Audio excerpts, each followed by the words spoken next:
And good evening, AP Physics students. We got another problem coming at you, so we want to make sure you don't bolt. You don't want to bolt away from this problem because you'll be really torqued if you do. So we're going to be taking rotational inertia for a spin here. Give that a turn. Sorry, little joke. Couple jokes there. We're going to talk about torque today. So we're going to talk about torque. So I have a bolt that's stuck and I want to spin it, and oh, I can't spin it with my fingers. What can I do? You can use a wrench. Okay. What is a torque? A torque is a twisty force. That's a very unofficial definition, but it makes sense in my head. A torque is a twisty force. To exert a torque, to really twist this bolt, what I want is a long lever. We call this a moment arm, okay? I want a long moment arm, and then I want to apply a force to that moment arm. And when I apply that force, I want to apply the force perpendicular to the moment arm. So pushing on this wrench like this doesn't help me turn the bolt. If I want to twist this guy, I want a long moment arm, and then I want to apply a force perpendicular to that moment arm. And that gives me a lot of torque, or a lot of twisty force. And that is what we're going to be talking about in today's video. So if you have your note sheet that we passed out in class, make sure you get that out here, and we're going to fill in some formulas. So we talked about rotational kinematics last time we met, talking about angular acceleration and such. But we're going to talk about two more ideas today. The first idea that we just talked about is called torque. And torque is the rotational equivalent of force. Torque is represented by the Greek letter tau. That's the Greek letter tau there. And just the way the net force is equal to the mass times the acceleration of an object, the torque on an object is equal to the angular acceleration times this quantity I called the rotational inertia of the object. And we're going to talk a little bit more about rotational inertia here in a little bit.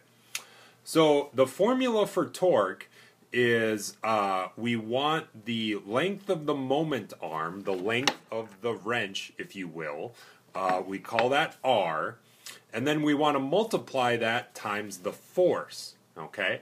But we only want the component of that force that is perpendicular to the moment arm. So I only want the force that's in this direction. I don't want to count any force that's in this direction or that direction. So you can say R perpendicular F, or you can say RF sine theta if you want, where theta is the angle here between R and F. Now, if theta is 90 degrees, if they're perpendicular, then sine 90 is 1, and it just breaks down to R times F. All right? So that is torque, but let's talk about this quantity I called rotational inertia. Okay? So in regular inertia, we have mass, but in rotational inertia, both the mass of the object is important and how that mass is distributed is important. And I have just a super quick example here. I can spin this paper clip like so. All right, and it's actually quite easy to spin because it has a low amount of mass, and a lot of that mass is not located very far from the point that I'm spinning it around. Okay, so low rotational inertia there. Now this is the same paper clip, same mass, but what I'm going to do is I am going to unwind the paper clip. And what happens now when I try to spin this is a lot more of the mass is located further away from the point around which I'm turning it. And when the mass is located further away, it's harder to get it moving because it's got to move further than the mass that's closer to the center. So when calculating rotational inertia, there's two things that are important. The mass of the object is important, but also how far that mass is located from the center of mass of the object, r, is important. Now, what's this k thing? Well, let's hold on a minute on that. So in your book, it gives a formula for rotational inertia that looks like this. It's the sum of mr squared.